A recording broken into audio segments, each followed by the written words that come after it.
안녕하세요. 저는 도곡동에서 퍼스널 케어 약국이라고 이 영양 상담을 주로 하는 약국을 운영하고 있고요. 또 이제 엄지의 제왕에서 매주 화요일마다 건강 정보를 드리고 있는 김정현 약사라고 합니다. 제가 사실은 이 말기 신부전 환자를 위한 영양요법 이 자료를 만들고 있었는데 저희 남편이 정신과 전문이에요. 근데 저한테 그러더라고요. 왜 이렇게 어려운 걸 하고 있냐. 왜냐하면 그만큼 다른 어떤 과의 의사 선생님들이나 아니면 이제 약사들도 우리가 신장의 기능이 조금 떨어졌다 하면 사실은 약의 용량이나 또 피해야 할 약이 많기 때문에 까다롭게 느끼는 것이 이제 사실이기 때문입니다. 보시면 다 아시겠지만 신장 이제 콩팥이라고 부르죠. 이 기능을 우리가 이제 노폐물을 제거하고 사실 또 수분 조절을 하고 또 호르몬을 신장에서 만들어요. 조혈 호르몬. 그래서 적혈구의 생성을 조절을 하고 또 비타민 D를 활성화시키기 때문에 건강한 뼈 조절을 하고 또 혈압도 조절하는 이런 노폐물 제거 외에도 상당히 많은 일을 하는 곳이 바로 신장입니다. 그런데 이 신장의 기능이 좋아지지 않으면 당연히 노폐물 제거가 되지 않으니까 이제 우리 몸에 배출되어야 할 물질들이 쌓여서 심장 이런 곳에 이제 합병증이 또 생기고 또 수분 조절이 또 되지가 않으면 당연히 보이는 것은 부종이지만 우리 몸에서 수분 밸런스가 깨지게 되고 또 적혈구 생성이 되지 않으니까 신장이 나쁘면은 이제 빈혈이나 어지러움증이 생기게 되고 또 건강한 뼈 조절에도 이상이 생기니까 당연히 신장이 나쁘면은 뼈가 약화되고 또 골다공증이 발생을 하고 또 이제 혈압 조절이 되지 않는 이런 많은 합병증들이 생기게 됩니다. 자, 그래서 우리가 이제 신장 기능에 문제가 생겼다라고 하면은 1차적으로는 노폐물 배설이 잘 되지가 않는 거잖아요. 그래서 이제 소변 검사를 해보면은 이제 단백뇨 수치가 올라간 것을 볼 수 있는데요. 보시면은 이제 우리가 이 커피 원두 내릴 때 필터가 이렇게 있죠. 그리고 이제 커피 원두를 놓고 걸르게 되는데 이 필터가 역할을 제대로 못하거나 아니면 이 필터에 구멍이 났거나 해서 이상이 생기면 막 이런 원두 찌꺼기들이 숭숭숭숭 빠지게 되겠죠. 마찬가지로 우리 몸에서 신장에서 이제 단백질을 걸러줘야 되는데 쉽게 생각하면은 걸러지지 않는 이런 단백질 덩어리들이 이렇게 보시면 막 노랗게 나오고 있는 거 보시죠. 예. 그리고 이제 이건 소변이 아니라 이제 피 검사인데, 우리가 이제 피 검사를 해도 이제 크레아티닌 수치가 걸러지지 못했기 때문에 이제 올라가고 이런 것들이 생기게 됩니다. 그래서 사구체 여과율이 우리가 낮아졌다고 이렇게 표현을 하죠. 그래서 이거는 이제 앞서 교수님들께서도 말씀을 해주셨는데 우리가 요즘에는 만성 콩팥 그 단계를 사구체 여과율에 따라서 이렇게 5단계로 나누고 있습니다. 그래서 이거는 이제 다 아실 것 같은데요. 보시면은 우리의 사실은 목표는 이 단계마다 더 이상 콩팥의 기능이 악화되지 않도록 잘 관리를 하는 거잖아요. 그래서 이제 1기, 2기 때는 혈압, 혈당, 콜레스테롤 이런 관리를 잘 하면서 무엇보다도 금연은 필수적이고요. 또 적당한 운동 통해서 체중 관리를 하는 것이 아주 중요합니다. 그리고 저 1기, 2기 때는 사실은 그렇게 크게 어떤 몸에 불편한 증상들이 없으실 수가 있는데 3기, 4기만 돼도 이제 많은 합병증들이 조금 발생을 하게 됩니다. 그래서 우리가 이제 합병증을 관리하기 위해서 빈혈이나 골다공증에 관련된 어떤 약들을 먹기도 하고 그러면서 또 더 이상 진행되지 않도록 잘 관리를 해야 되는 거고요. 또 이제 5기가 되면은 이제 투석을 또 하면서 우리가 건강을 관리하게 되는 거죠. 자, 그런데요, 이 만성 콩팥병은 사실은 혈관병이라고도 할 수 있어요. 그죠? 우리가 이렇게 신장이 노폐물을 걸러내는 기관이라고 하는데 이 노폐물을 걸러내는 기관인 사구체가 이렇게 신장 안에 보시면은 아주 이렇게 작은 모세 혈관 덩어리예요. 자, 요런 조그만 모세 혈관 덩어리가 이 신장 안에 200만 개가 있습니다. 그러니까 한마디로 요 신장은요, 아주 그냥 가는 모세혈관 덩어리가 모여있는 실타래 같은 거라고 생각을 하시면 되세요. 그래서 신장이 나 지금 기능이 좋지 않다. 그 말은 이런 혈관의 지금 기능이 떨어졌다고 생각을 하시면 됩니다. 그래서 일반적으로 저희 이제 약사들이 생각하는 신장이 안 좋은데 어떻게 하면 될까요? 라고 말씀을 하시면 저희는 모세혈관, 그죠? 모세혈관의 건강이 중요하다. 그래서 이 혈관, 그리고 이 혈관을 통과하고 있는 혈액 건강이 무엇보다 중요하겠죠. 혈관을 막 통과하고 있는 우리의 피 속에 당분이 많다고 한번 생각을 해볼게요. 자, 그러면 그런 끈적끈적한 혈액이 막 돌면서 신장의 모세혈관이 손상이 될 수밖에 없겠죠. 그리고 또 혈액에 기름이 많아요. 우리가 이제 콜레스테롤이 많아서 LDL이 높다고 하는 경우에는 마찬가지로 걸쭉한 혈액이 그 신장의 모세혈관을 손상시킬 수가 있습니다. 또 혈압이 높은 경우에도 이제 마찬가지겠죠. 저희가 이제 약국이다 보니까 환자분들이 사실은 의사 선생님보다는 조금 더 친숙하잖아요. 저희가 약을 받을 때도 얘기를 많이 하고. 그래서 이런 콩팥병뿐만이 아니라 초기 당뇨, 초기 고혈압 같은 경우에 저희가 이제 약을 드리면 항상 약사분들한테 얘기를 해요. 선생님이 이제 저는 이거를 평생 먹어야 되는데 너무 먹기가 싫다. 어떡하죠? 그러는데 아니 이제 의사 선생님께서는 사실 먹어야 된다고 하셔서 처방을 주셨는데 이제 그걸 꼭 약국에 오셔서 난 안 먹고 싶다 말씀을 하시는 거예요. 특히 이제 초기 혈압이 높으신 분들 중에서 상당히 많으세요. 내가 지금부터 운동을 해서 이제 살을 빼면 되니까 이거는 그냥 받아가고 안 먹으면 안 될까요? 라고 얘기를 하시는데 그때 제가 가장 많이 해드리는 말씀이 이거예요. 선생님께서는 지금 단순히 혈압만 높다고 생각하시지만 사실 그게 이제 다른 사람들보다 훨씬 많이 빠르게 이렇게 혈액이 돌아가게 되면은 우리 신장에는 모세혈관들이 실타래 같이 되어 있는데 너무나 무리가 돼서 신장이 망가질 수가 있다. 그래서 그거를 잘 모르시더라고요. 그래도 이제 당뇨 같은 경우에는 합병증들이 많이 생긴다는 거를 아시는데 상당히 약을 드시는 것을 꺼려 하시는 분들이 있습니다. 우리가 평생 밥을 먹잖아요. 제가 이제 극단적으로 그렇게 항상 설명을 드리는데 밥을 먹는 거랑 똑같이 그냥 하루에 한 번씩 이렇게 약만 먹어도 우리의 혈당과 혈압이 조절이 될 수 있는데 너무 거기에 부담을 느끼지 말고 약을 꾸준히 드시라고 이제 하고 있습니다.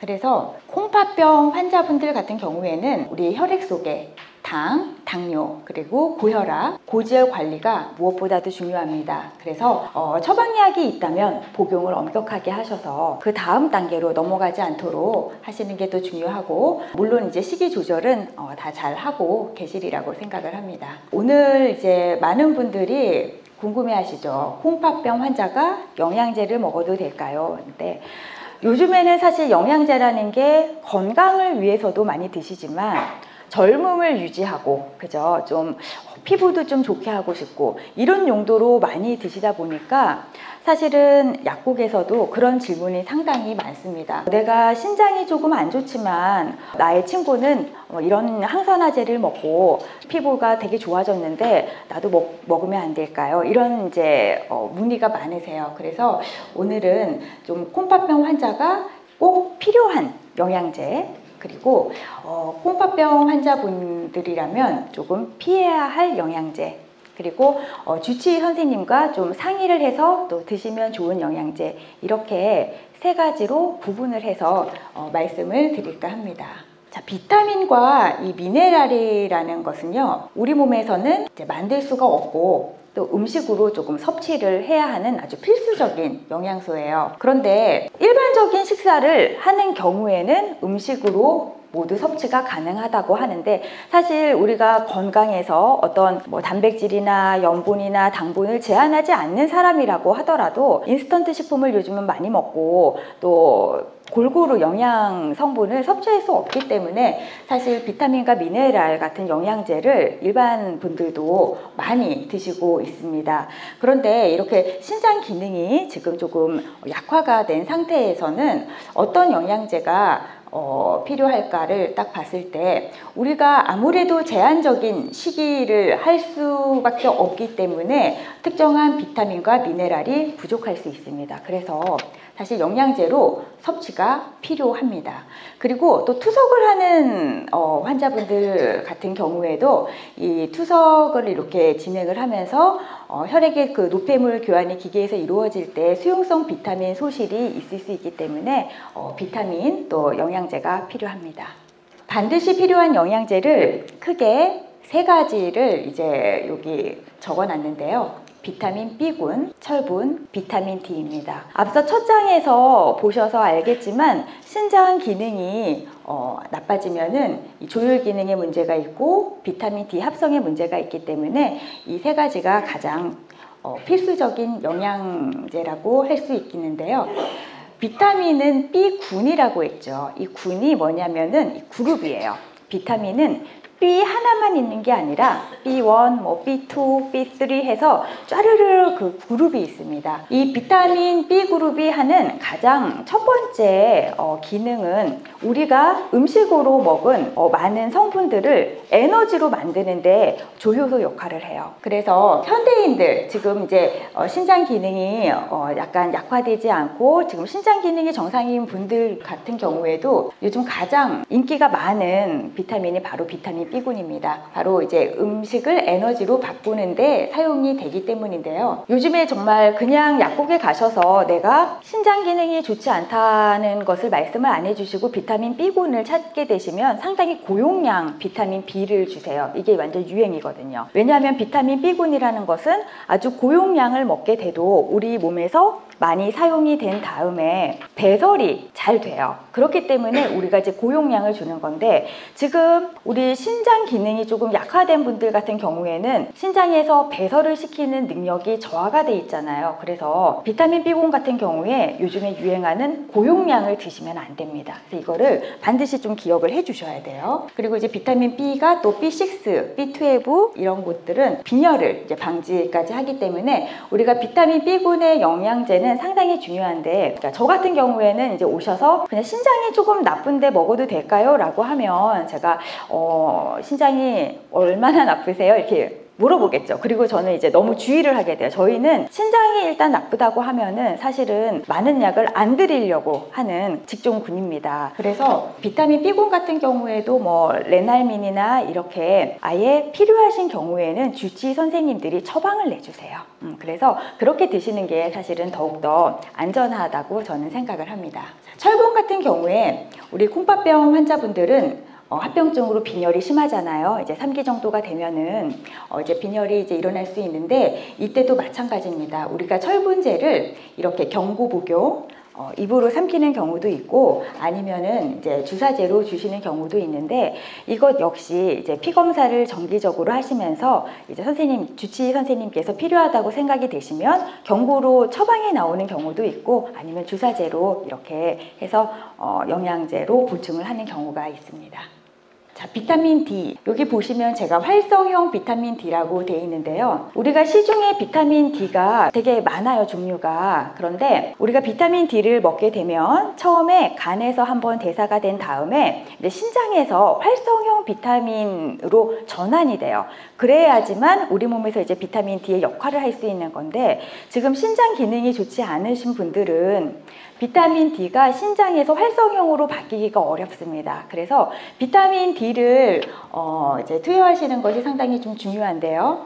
그래서 보시면은 이것 역시 입으로 복용하시는 약이 있을 수 있고 아니면 이제 혈관 주사로 맞는 경우가 있는데 주치의 선생님이 필요하다고 이제 판단이 되면은 어떻게 먹을 것인지 뭐 주사로 맞을 것인지 그런 용법과 또 용량을 맞춰서 해주실 겁니다. 그래서 지금 신장 기능이 좀 손실되어 있으면 이런 비타민들이 전환되는 게 부족하기 때문에 반드시 선생님이 가이드해 주시는 대로 잘 따라서 하시는 것이 중요합니다. 자, 피해야 할 영양제는요, 보시면 이제 비타민 A, 비타민 E, 얘네들은 되게 대표적인 항산화제예요. 그래서 특히 여성분들 그리고 남성분들도 요즘에 뭐 눈 건강, 눈도 촉촉해야 되고 또 피부에 주름이 있는 거를 상당히 싫어하시기 때문에 많이 드시는 영양제인데요. 이 영양제들은 지용성 영양제라고 해서 아마 들어보셨을 거예요. 기름에 녹는다. 근데 우리 몸에 이제 세포막이 다 기름이니까 상당히 흡수가 잘 되고 우리 몸에서 잘 쌓여 있습니다. 그러면 원래도 이제 배출이 좀 잘 안 되는데 이게 좀 쌓여 있다 보니까 당연히 신장 기능이 약화되신 분들은 지용성 비타민은 드시는 것이 좋지 않습니다. 그래서 우리가 비타민 A, 비타민 E, 또 비타민 K 같은 것들이 들어있는 것들은 종합 영양제도 사실 피하셔야 되고 항산화 영양제라고 써져 있는 것들도 다 이런 성분들이 들어있기 때문에 피하시는 게 맞습니다. 다음으로는 이제 신장내과 선생님하고 상의가 필요한 영양제인데요. 칼슘이에요. 아까 비타민 D가 전환이 되지 않기 때문에 골다공 같은 그런 합병증이 많이 생길 수 있는데 우리가 뼈가 약하다고 하면 가장 먼저 생각나는 게 칼슘이잖아요. 그런데 이 칼슘은 우리 몸에서 인이라는 미네랄하고 결합을 해서 동맥경화를 유발시킬 수가 있습니다. 동맥경화는 이제 막 혈관이 딱딱해지고 막 굳는 거죠. 아까 그 신장 보시면은 우리 혈관 덩어리잖아요. 동맥경화가 오면 절대 안 되기 때문에 이 칼슘 같은 경우에도 필요하신 경우에는 이 주치의 선생님이 처방으로 내주시게 됩니다. 그래서 임의로 칼슘을 사서 드시는 일은 없는 게 좋습니다. 비타민C 같은 경우에는 사실 우리 몸에서 필요하고 또 우리가 만들어낼 수 없기 때문에 필수적인 비타민인데요. 비타민C 역시 요즘에 고용량이라고 해서 메가도즈가 상당히 유행을 하고 있습니다. 우리가 메가도즈를 하는 이유는 많이 사용이 된 다음에 배설이 된다는 가정하에 하는 거기 때문에 배설 능력이 지금 떨어져 있는 우리 만성 콩팥병 환자분들의 경우에는 고용량은 피하셔야 됩니다. 그리고 비타민C 역시 주치 선생님과 상의하에 조금 먹고 싶은데 어떻게 하면 되냐 해서 그 용량을 조절을 하시는 게 바람직하다고 할 수 있겠습니다.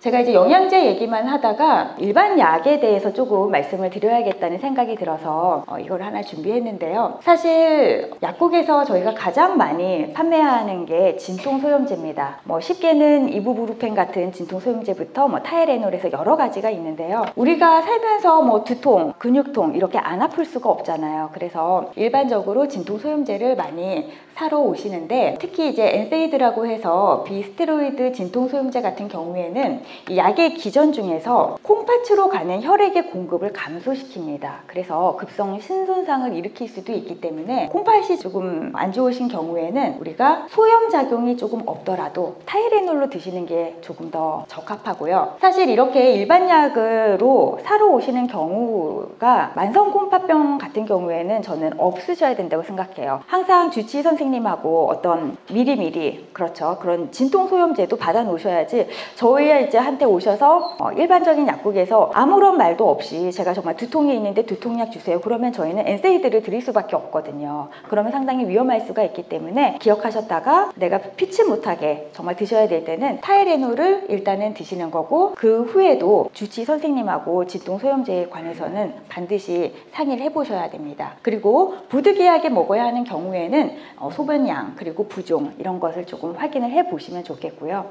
또 한 가지 이제 중요한 것이 약의 용량입니다. 자, 보시면은 사구체 여과율이 이제 정상의 20%라고 가정을 해보겠습니다. 그러면 이건 이제 우리 몸에서 느끼는 게 아니라 신장에서만 느끼는 거예요. 우리는 이제 약을 하나를 딱 먹죠. 그런데 사구체 여과율이 20%밖에 안 남았으니까 이 사구체에서는 약이 5알 들어온 것처럼 느낄 수가 있는 거죠. 그래서 우리가 지금 이렇게 만성 콩팥병 같은 경우에는 약의 용량이 상당히 중요합니다. 모든 약은 간에서 대사가 되고 신장에서 배설이 되기 때문인데 배설이 지금 잘 안 되는 거잖아요. 사실은 극단적으로는 이제 한 번에 5분의 1알인데 또 이렇게는 쓰실 수가 없어요. 약이라는 거는 일정한 용량이 들어가야지만 우리 우리 몸에서 치료 효과가 나타나는 거거든요. 그래서 만성쿠팡병 같은 경우에는 우리가 이제 일반적인 어떤 정상 성인의 약 용량의 반을 쓴다든지 반알, 아니면 이틀에 한 알 이렇게 드시게 됩니다.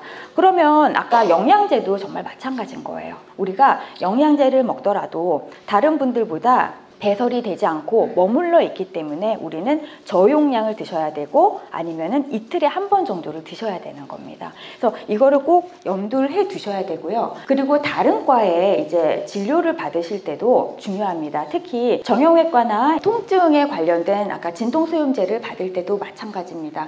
그냥 내가 어느 정도 신장이 나빠요 라고 하시면 그냥 똑같이 어떤 치료 용량의 약을 처방을 하실 수가 있기 때문에 반드시 지금 내가 사구체 여과율이 지금 정상인의 몇 %다 이거를 조금 1, 2, 3, 4, 5단계가 있었잖아요. 그거를 이제 숙지하셨다가 사구체 여과율이 좋지 않다는 것을 말씀을 해 주셔야지 다른 과 선생님들께서 약을 주실 때 용량도 조절할 수 있고, 또 약들이 어떤 거는 신장에서 조금 더 많이 배설되는 약이 있고 또 조금 더 덜 배설되는 약이 있어요. 그래서 그런 것들도 구분해서 콩팥 기능이 좋지 않은 분들에게 더 필요한 약을 줄 수 있기 때문에 우리가 다른 과에 가서 진료를 하실 때 반드시 이런 콩팥 기능의 어떤 나의 사구체 여과율을 숙지하고 말씀을 해주시는 것이 중요하다고 할 수 있겠습니다.